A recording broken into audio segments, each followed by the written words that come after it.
Hello everyone, welcome to this webinar on Tecplot 360 for beginners. I plan to demonstrate the basic capabilities of Tecplot 360 that will be useful for those who are just getting started.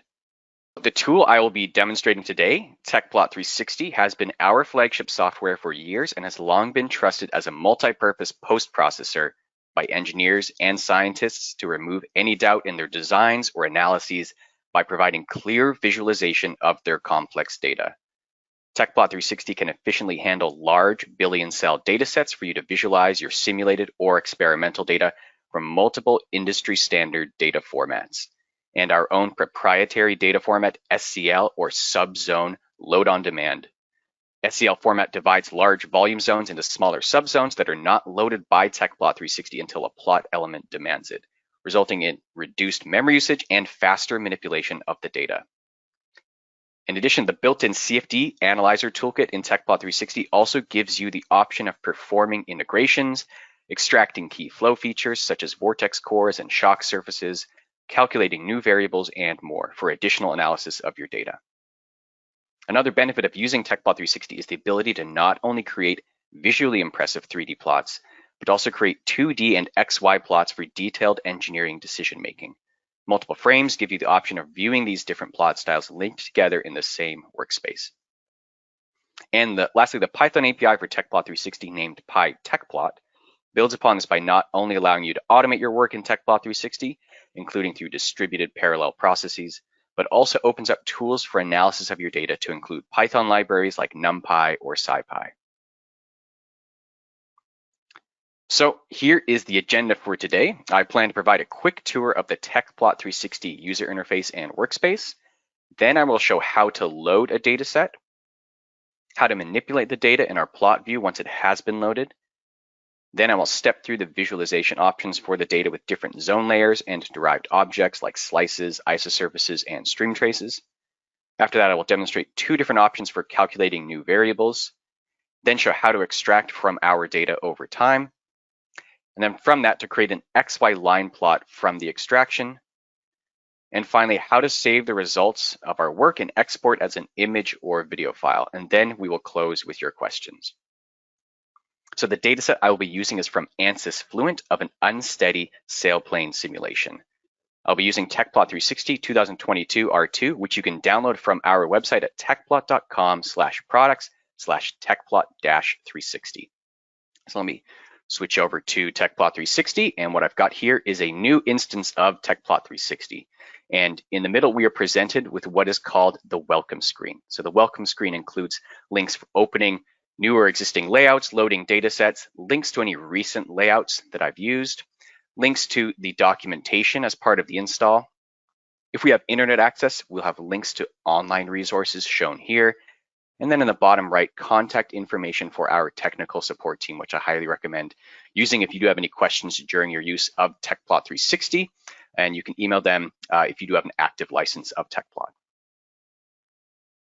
So for the rest of the user interface, up at the top here, we have the drop-down menus, like the file drop-down menu for layouts and data sets, view drop-down menu for shortcuts for adjusting the view of our plot, data drop-down menu, which includes data alteration, data extraction, and then this will light up the data set information dialog once we do load in a data set.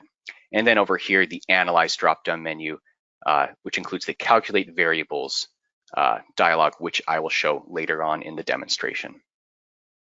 Just below these, we have the toolbars. So the first one is the file toolbar for layouts and data set saving, the view toolbar for adjusting the view of our plot, the data toolbar for adjusting certain plot styles and for doing data calculations like the equation tool, and then the insert toolbar for adding text, images, geometries, and for drawing new frames in our workspace. On the left below this here, we have the plot sidebar, which is relatively empty right now, which will update with the toggles for adjusting the view of our plot once we do load in a data set. Below this, we have the frames sidebar, and nested in here, we have the pages sidebar. So the frames are the plots, or what will contain our plots on this gray workspace. And then the pages allow us to reset our workspace and have multiple pages or slides in our Tecplot 360 instance that allows us to recreate the workspace without having to open up new instances of Tecplot 360. So for this demonstration, I'll only be using the one page, but that is useful to keep in mind if you do want to have multiple frames and multiple views in your single layout of Tecplot 360. And then over on the right here, we have the probe sidebar, which again is empty right now, but this is useful once we load our data set and we want to get more detailed information about a specific point on our data set. This is really useful, and I'll show that a little bit later once we do load a data set. So there are a couple options for loading our data. First one, we could use the welcome screen by clicking load data here. We can also find it from file, load data, and open up the dialog here. So I've already navigated to the folder where I want to load the data set of interest. If I click this drop down, you can see all of the different data loader options available to us. And so for this example, I'm going to use the legacy Fluent data loader and shift click to select multiple case and data files and click open. And now we see this frame here updating with the plot, and then the plot sidebar will update on the left. So before I start manipulating the view of the plot, let's take a look at the dataset information dialog. So I'll click this to open here. And on the left, we have our list of zones, and on the right, our list of variables. So the first zone we have here, the Luft or air 3D fluid volume zone. We know it's a 3D fluid volume because we have this finite element tetrahedral zone type listed here. And we can also see the number of points and elements, as well as solution time and time strand assigned. And as I step through the rest of these zones here, you'll see the zone type changes to finite element triangle, indicating we have multiple other surface zones. And you'll see that the time strand changes, but the solution time doesn't until we get down to our sixth zone. So what this is for a transient simulation, like this data set is, we have a different time strand assigned to each zone type, which represents a different region in space. And then we have a solution time assigned for each different time step for those zones, so that those are properly played in sequence for the time animation, which I will show just a little bit later. And then the next tab over here, we have a list of all the data files in our data set, and then a summary of the total number of zones, variables, elements, or points in our data set. And then the aux data tab here, this is where any auxiliary data is saved for any zones or for the entire data set if we want to use that in reference in other parts of our plot. All right, so now let's show how to manipulate the view of our plot a little bit. So the first thing to keep in mind is the tools we want to use are in the view toolbar right here. The first one is the selector tool, which is on by default. This allows me to select the zones, in this case, the wing surface zone. The axes, we can select the edge of the frame to adjust it there. The adjuster tool is the next one over. This can do similar operations as the selector tool, but also allows for a couple more fine-tuning options that I'll show once we get to the XY line plot type. Over here is the magnify tool. I can click and drag to zoom in, and I can control and left click to zoom back out. I can use this translate tool to translate the plot, and then we have multiple different rotation options. We have the standard rotation, and then rollerball, twist, and XYZ axis locked rotations, which can be really useful. So we can use the view toolbar to adjust the view of our plot. We can also use a couple mouse and keyboard shortcuts. Click and hold right click to translate, control and right click to rotate, and then middle mouse button to zoom in and out. And as I'm doing this, you'll notice as I try to rotate, the center of rotation remains the same at the origin of our data set. So if I want to adjust that to make it a little bit better for where I'm zoomed in, I can left click on the plot here, press O on the keyboard to reset the center of rotation to that point, so it's less clumsy as I'm rotating around that point. And then if I want to quickly zoom back out, I can hit Control F on my keyboard to do a view fit of all surfaces. This can be found from the view drop-down menu here. We also have this option of fitting everything, which will fit not just the surface that's visible, but the entire fluid volume surrounding it. And it's we have no surfaces plotted for the volume, but we have this dotted orange bounding box indicating where the volume is. If this is distracting, you can toggle that off from the options drop-down menu and turn off show bounding boxes, and that gets that out of the way. And then we can do Control F to view fit the surfaces again. So for reference, let me click back to the welcome screen so you can see that the quick reference guide included in the Tecplot 360 installation documentation. This is a lot of the keyboard shortcuts, like that O on the keyboard to reset the center of rotation. A lot of quick tips and tricks that are useful when you're using Tecplot 360. So that's good to keep in mind if you want to take a look at that to learn some of those useful tricks. All right. So now I'm going to step through the plot sidebar to show how we can adjust the view of our plot. So the first thing to point out is the plot type is selected here up at the top, the 3D Cartesian plot type. And then we have these snap to orientation view adjustments here where we can make quick changes to the view of our plot to specific view orientations. And just below this, we have the zone layers toggle. So the first one is the mesh toggle. We can toggle it on and off in the plot sidebar. We can also right click our wing surface and toggle it on using this right click context menu. You'll notice it toggles back on in the plot sidebar when I do that. And what this shows is the mesh for the wing surface. So using the right click context menu, I can also make some adjustments. Maybe I want to change the mesh color just a little bit. I can also double click on the wing surface, and this brings up the zone style dialog, which can also be brought up by clicking the button here. And this will have the wing surface zone selected. And I can toggle the mesh on and off from here. I can also make some more refined changes to it if I want to change the line pattern, line thickness, and I can do this zone by zone if I had multiple surfaces that I wanted to look at. So using the zone style dialog and the right click context menu are how we'll make the adjustments to the different zone layers as we step through here. So the next zone layer down is the contour. So I'm going to toggle off the mesh so we can see the contour.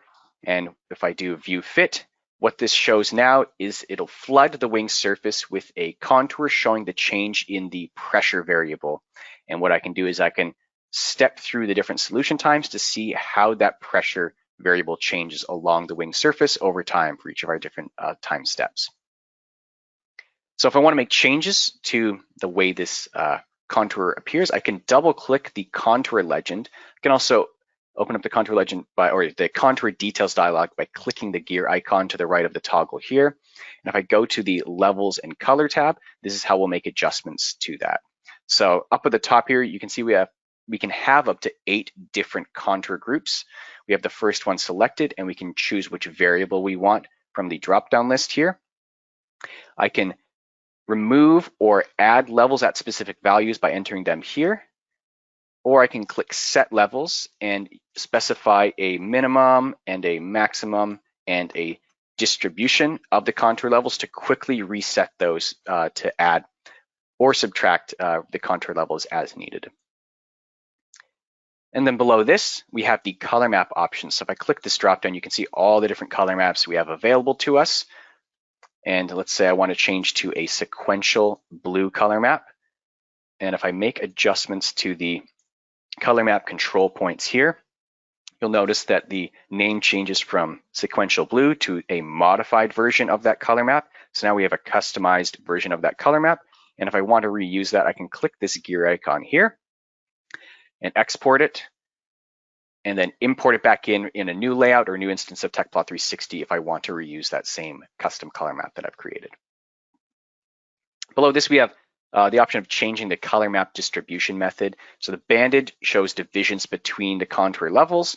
Continuous is more smooth. There's not a clear division between the contour levels, but it also reset the contour levels to what would have been at the first time step. So what I want to do is reset that to what we're looking at now. So I can click this reset button here and set to contour variable min and max. And now we get to see the change in the pressure more similar in appearance to the banded distribution. So I prefer the banded color map distribution so we can see the division between the contour levels. And if we want to add even more distinction between the contour levels, we can double click the wing surface to open up the zone style dialog and go to the contour tab with the wing surface zone selected. And I can change the contour type to from flood to lines and flood. So we get a very clear boundary between the different contour levels. And if I needed to, I could change to a different contour group zone by zone. So I'm going to switch it back to flood for now so it's not too distracting for the rest of the plot. All right, so the next zone layer down is the shade. This was toggled on by default, and this just shows the wing surface geometry with a single color. If I want to change that, I could right click and change it from the right click context menu as well. When I have the contour toggled on, it shows us the wing geometry as well, but with additional information. So we don't necessarily need the shade toggled on in this case, so I can toggle that off and toggle the contour back on. So we're just looking at that. The next zone layer down is the vector zone layer. I'm gonna skip this for now because the vector and velocity information I'm interested in plotting is in the fluid volume, the 3D fluid volume, and I'll use the derived objects to show that. So we'll come back to this once I get to those plots elements. The next zone layer down is the edge zone layer. So this toggles on, it's a little faint to see, but if I zoom in here, just shows the edge of our wing surface zone at the boundary here. And then lastly, we have the scatter zone layer, and this plots the location of the nodes in our data set. So if I toggle on the mesh, you can see how those are connected. And because of the structure of this wing surface, we're actually getting some of the scatter points of the wing surface structure from the other side being plotted as well. And so what we can do to control that is if I go to the plot advanced 3D control dialog, what this allows us to do is allows us to change the lift fraction for lines or symbols that are plotted on the surfaces of our data. So the lift fraction is the fraction of the distance from the 3D origin of the object to your eye. And by default, the lines or symbols are lifted off the surface elements. So you can see they're hovering a little bit over the wing surface here. So if we reduce the lift fraction for the symbols, let's reduce it down to 0. You'll see that the scatter points will be plotted closer to the surface and the points on the underside of the wing are no longer visible from this view. So in this case, the scatter points are almost embedded in the wing surface a little bit, so we could offset that a little bit more so we can see more of them, but see less of the scatter points on the other side. So that's useful to keep in mind if you do have any of the lines or symbols on the far side of the surface you're looking at showing through. Now, for this data set, the scatter point zone there isn't actually that useful for what we want to look at because we just want to look at the wing surface. We're not too interested in where the nodes are, at least not yet. So we'll toggle it off for now, but the scatter zone layer is useful if you do have any 1D data or particle data that you want to plot. I'll show how you can, from the scatter zone style dialog, we could size the 1D data as scatter symbols in different scatter sizes, different shapes, different colors that can use contour group coloring as well, just to give you multiple options of representing that particle data or 1D data. All right, so with the contour toggled on the wing surface, we get a decent overview of what the pressure looks like from a high level, but if we want more detailed information, we can use what's called the probe tool. So I can click the probe tool button from the probe sidebar here. I can also find it from the data toolbar.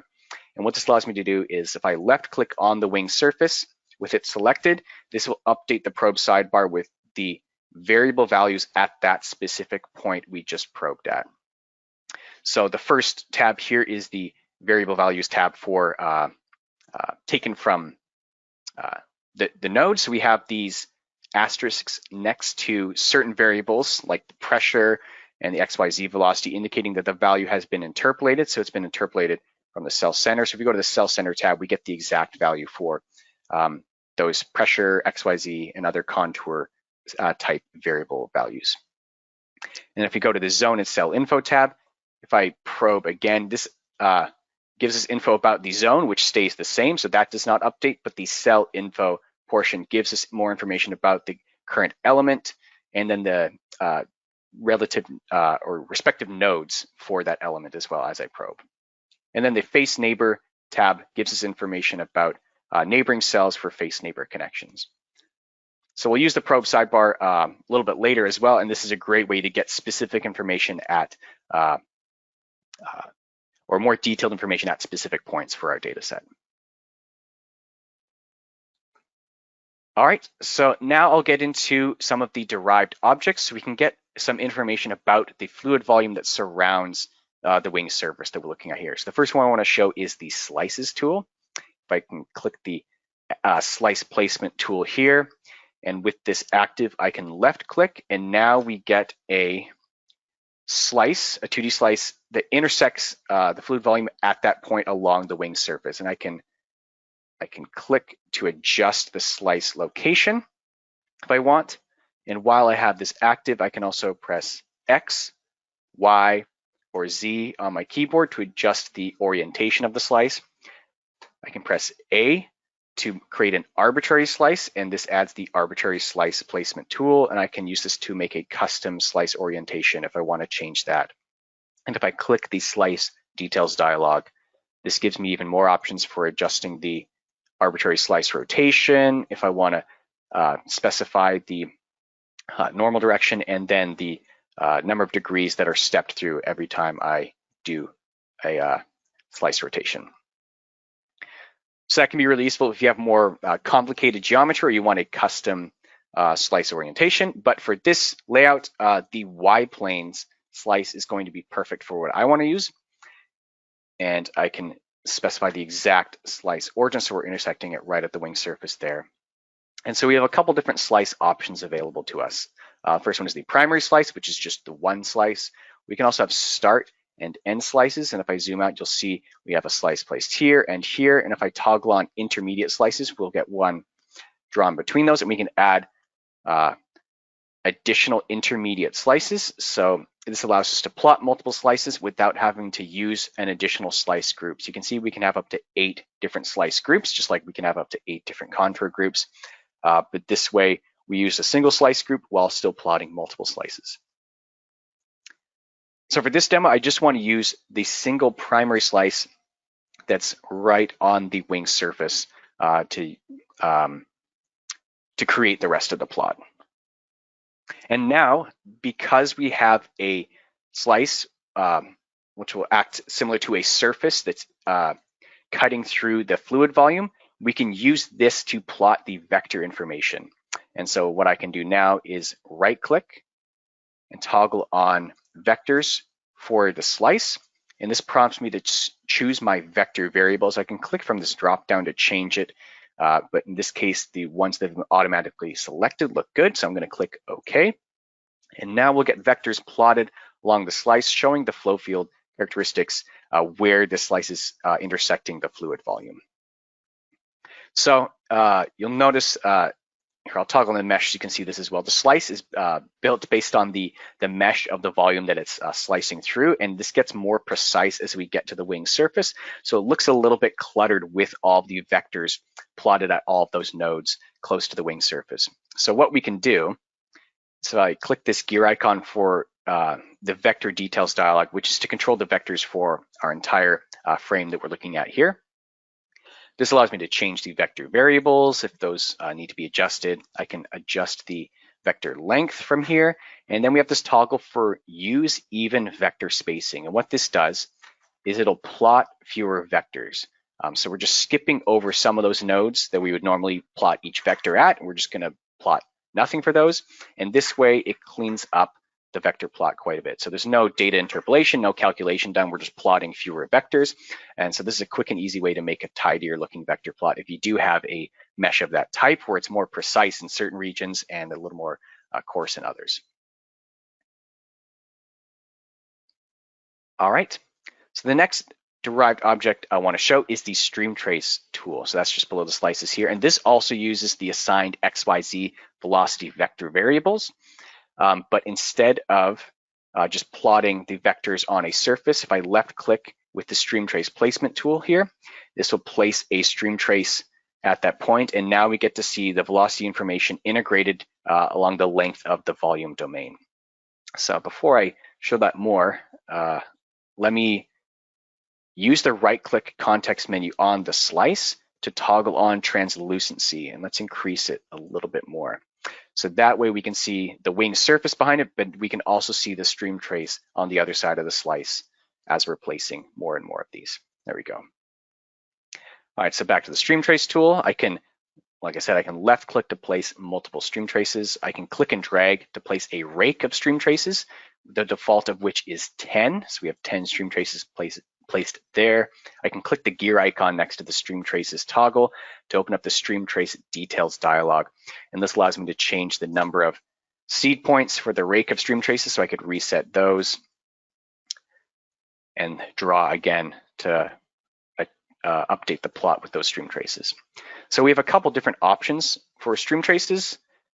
We started with the volume line stream trace. We can also use a volume ribbon, which is a 2D stream trace, or a volume rod, which is a 3D stream trace. And so if I zoom in, you'll see a little bit more closely how the ribbon and rod stream traces are useful, because we can see if there's any twist in the flow as it moves along the length of the volume domain. So the rod stream trace has 3 points by default. If we want to change that, we can go to the rod/ribbon tab and maybe increase that if we want.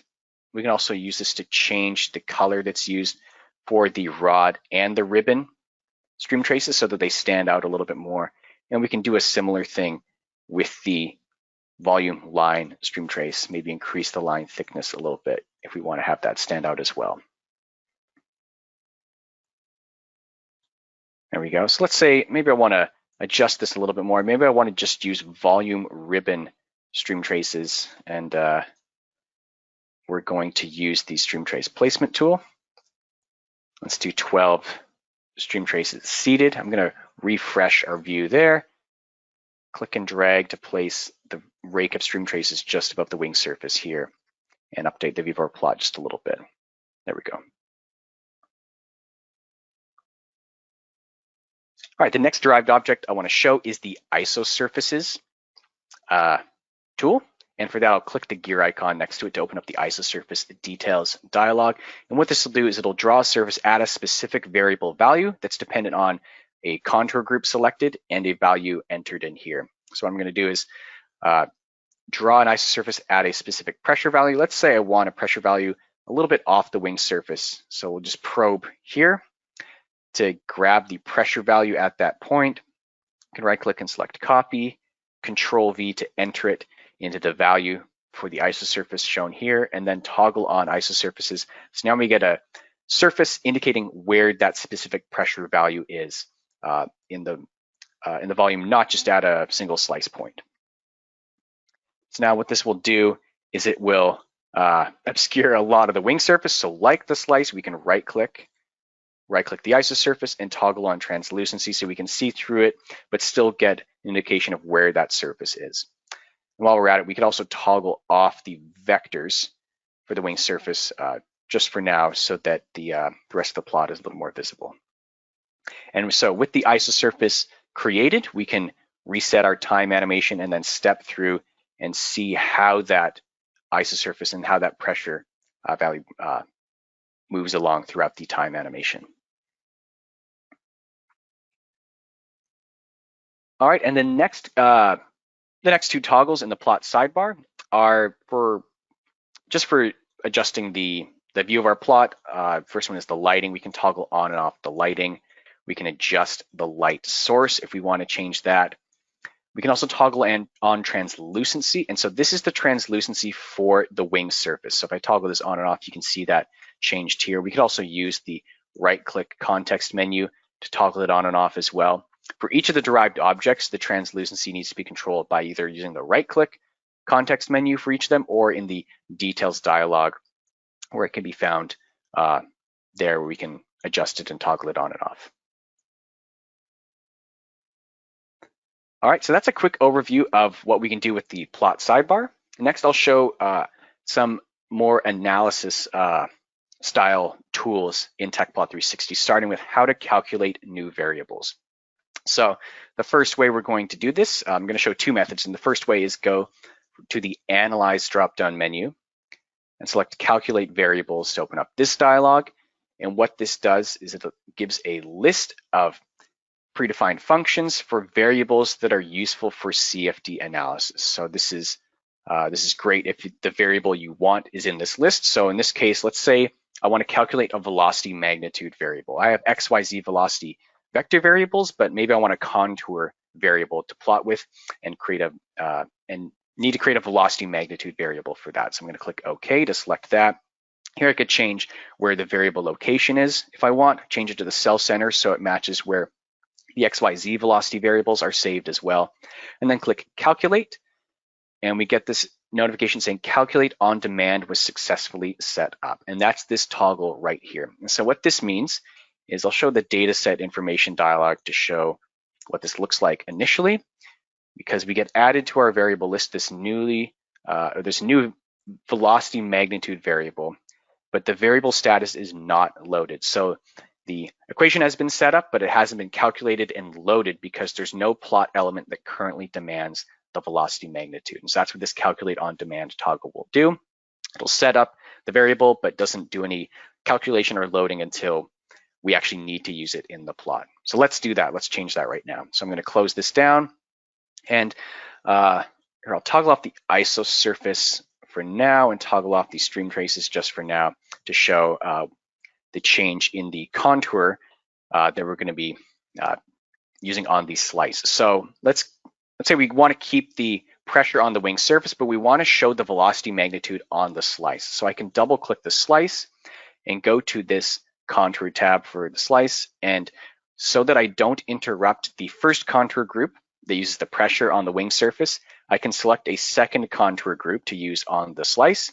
And this creates a new contour legend, and it's selected a variable for us showing the X velocity on the slice. Now that's not the variable we want, so let's click the gear icon to open up the contour details dialog.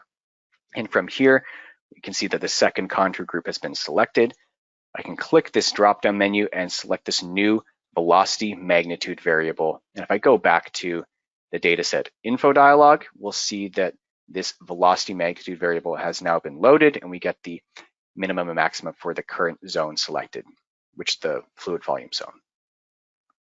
And here we can make adjustments to the velocity magnitude. Maybe we want to change the color map to a sequential orange color map, so it's very obvious which one is the velocity magnitude and which one is the pressure as we look at our plot.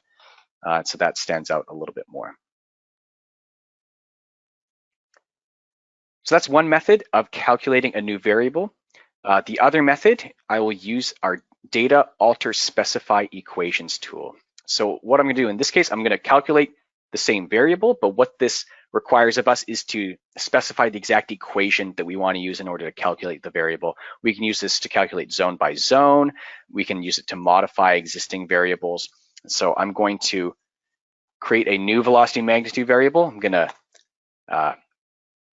give it a different name so we know which one is which. And so what I could do is I could type out the full variable name to reference the X velocity, Y velocity, and Z velocity in our calculation.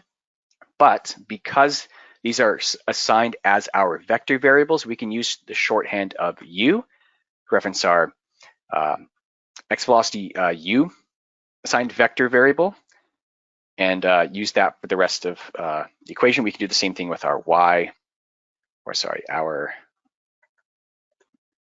our U, V, and W to reference our X, Y, and Z velocity variables that are assigned as our vector variables. And then I click compute. Data alteration is successful. And if I go to dataset info, we now have a newly calculated Vmag variable.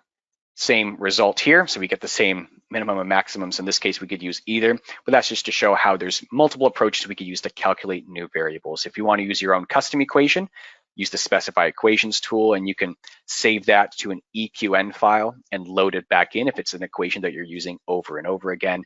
But if the variable you need is in the list in the calculate variables dialog, you can use that just as easily, or more easily in some cases. All right, so now that we have two variables calculated, let me show how to do some data extraction from our current data set that we're looking at here. So for reference, the data extract dropdown here shows the different data extraction options we have available to us. The top portion shows how we can extract from the current time step that we're looking at. But then for transient data, we also have a couple extraction over time options that will extract at each time step automatically without having you to automate it using a macro or a Python script. So it's important to be aware of each of those options.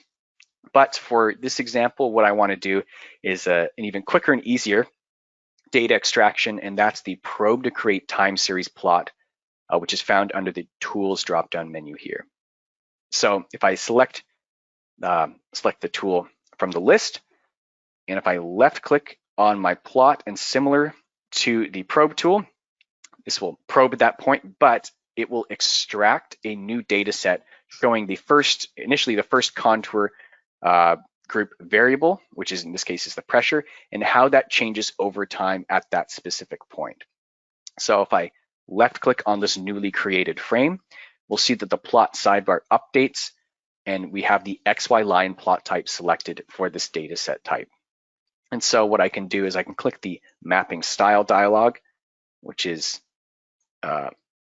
similar to but not the same as the zone style dialog, and we see that a line mapping has been created for all of the variables in our data set to show the change in that variable over time at that specific point. So I'm only interested in a couple of the variables.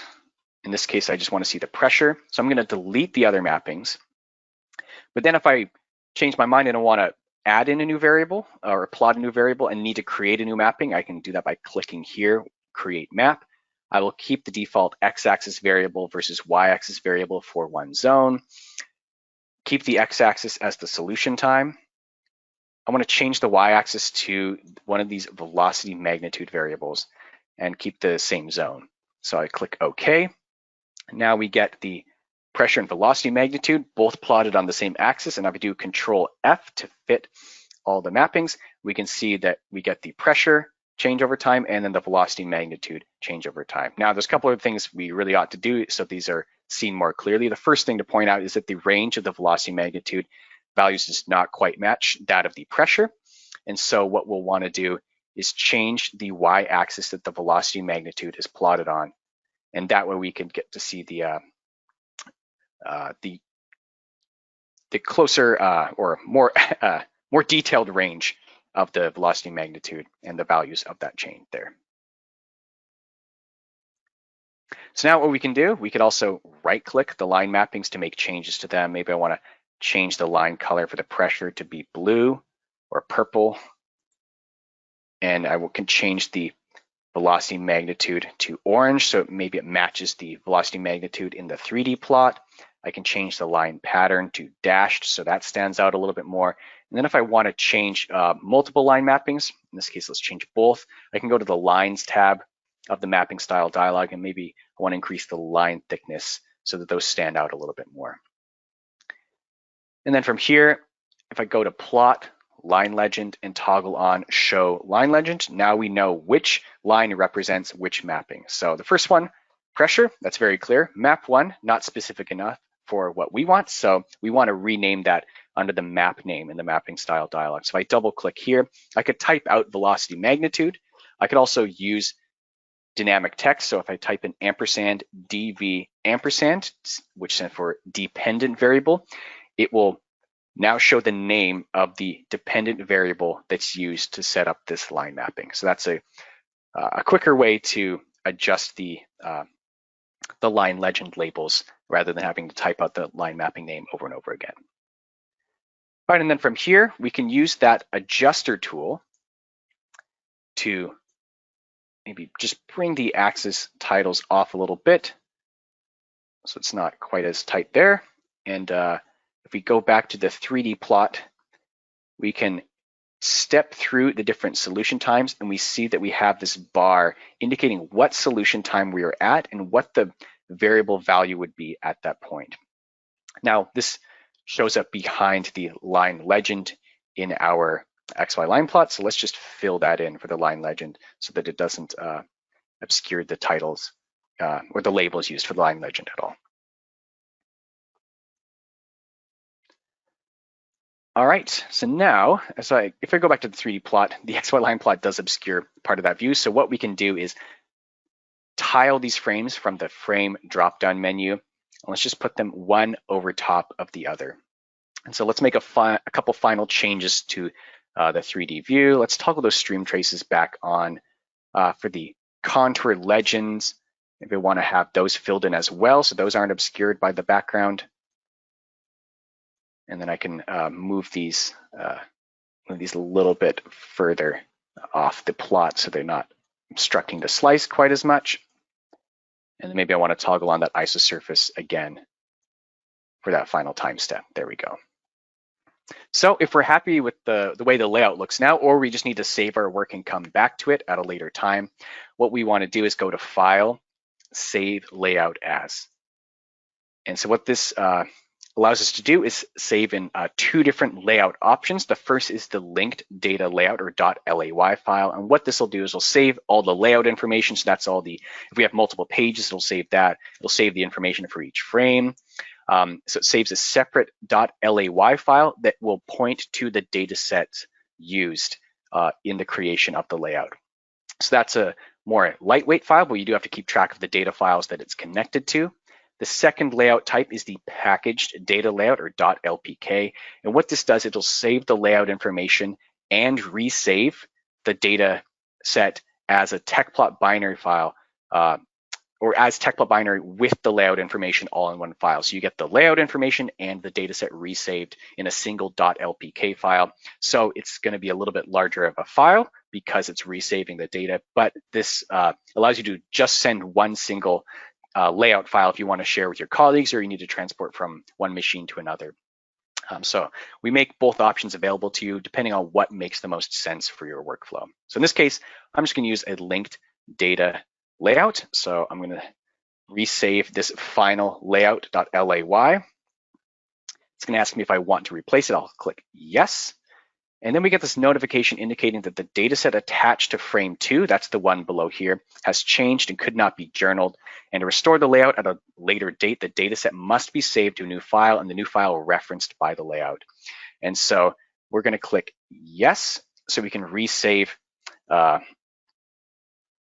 We'll save this as a separate data file. We're going to use a Tecplot binary.plt file so that when we load that layout, it'll pull in this data file and we can load in the original data set as well as the XY line plot data. So I'm going to click save there.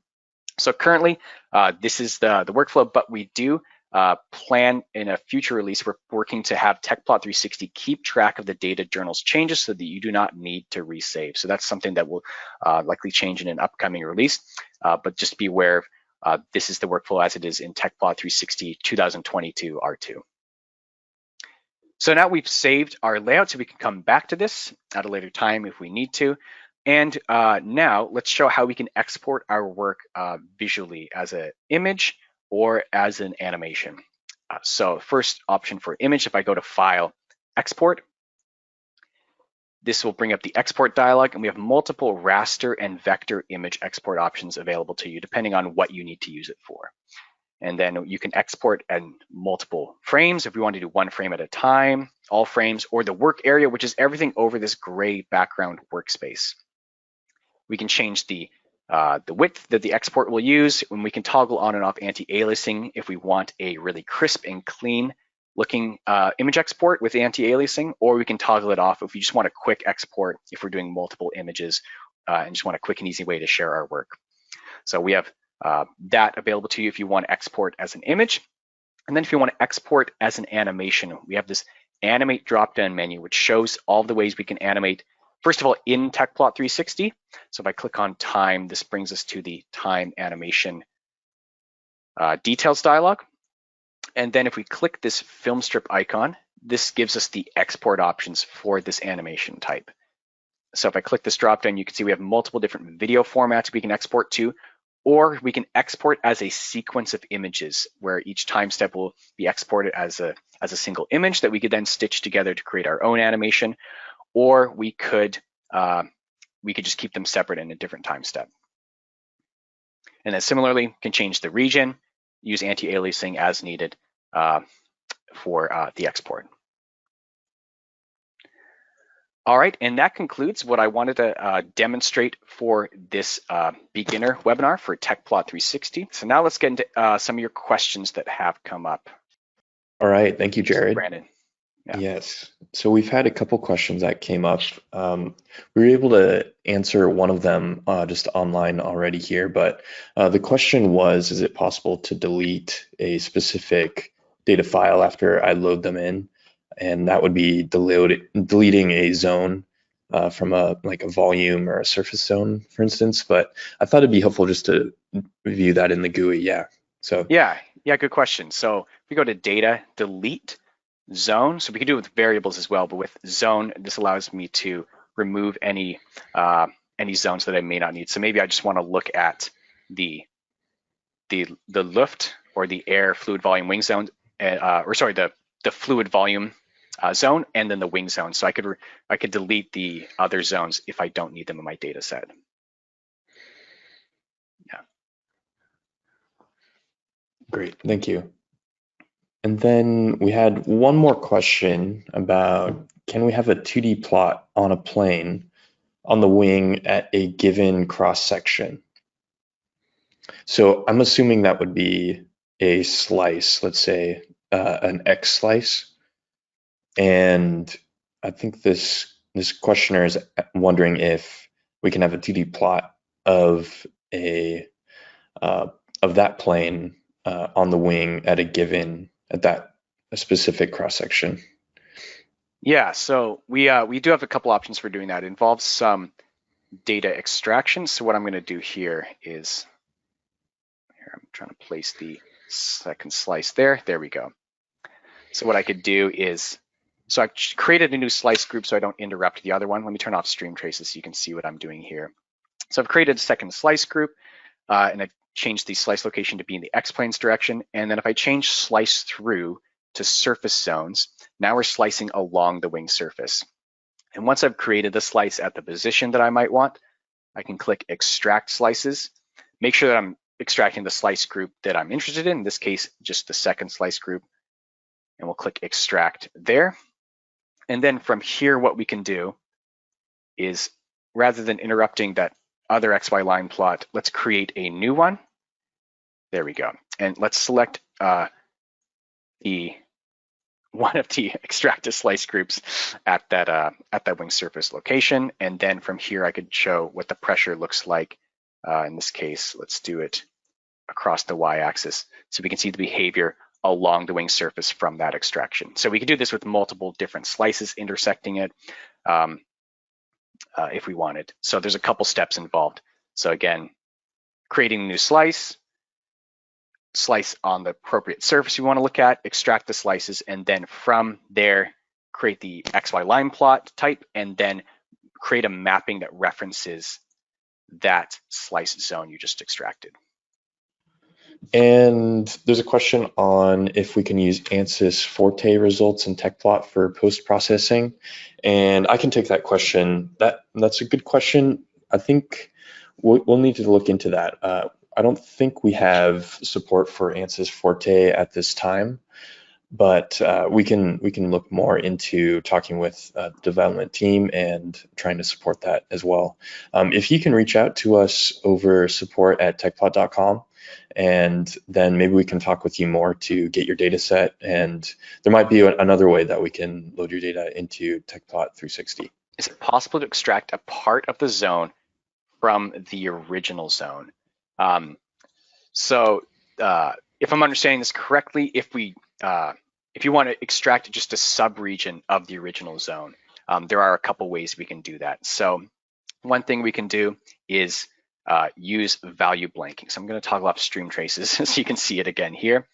So if I go to plot, blanking, value blanking, what this allows us to do is we can remove portions of the plot at least visually, and then from there we have a tool to extract that blanked region. So what I want to do, let's say I want to clip away a part of the wing down to just past here. So I want to say I want to blank when x is less than or equal to, let me make sure I've got the right amount here.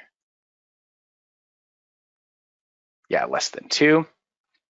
Active when x is less than or equal to 2. I'm going to say include value blanking. And now we've trimmed that portion of the plot. So we're just looking at this part of the wing surface. And now if I go to data, extract, blanked zones. So this allows me to extract, what I'd want to do is select for a time-dependent zone or time-dependent data set, I want to select the multiple zones that I want to extract that have the blanking criteria set.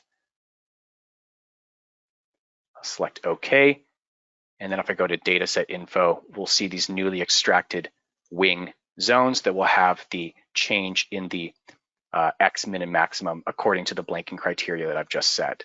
So I can show what that looks like visually as well. If I just show the, here, we'll just show the one wing surface. There we go. So even if I toggle off the value blanking constraints, oops, let me turn off that wing surface. There we go. Let me remove the rest of these. So we have the original wing shown there. If I toggle that off, we have this newly extracted wing that takes into account that blanking criteria. So that's a way we could extract just a subregion of the original zone in our data set. And just a word on this workflow, Jared alluded to it in the webinar, but we're working on developing a new transient release of Tecplot 360 that would make this workflow much easier. You can see in that extract blanked zone dialog that there's a huge list of zones that you have to choose from. Yeah, right here. We're going to make sure that this dialog is easier to work with, and then also make sure those extractions have the correct like time and time strand information associated with them so that they show up nicely in the zone style dialog. This webinar will be available as a recording on our website, like Brandon had mentioned just a couple minutes ago. You can go to tecplot.com/webinars to see other webinar recordings that we have done. For shorter content, if you go to tecplot.com/videos, this is a list of tutorial videos that are 3 to 5 minutes in length, and they're categorized by the type of content or tools that you need to use in Tecplot 360 for each of the videos. So that can be useful if you have a specific topic you want to look at. And then if you want to contact our technical support team, support@tecplot.com for here in North America. For Europe and Western Asia, that's support-EU@tecplot.com.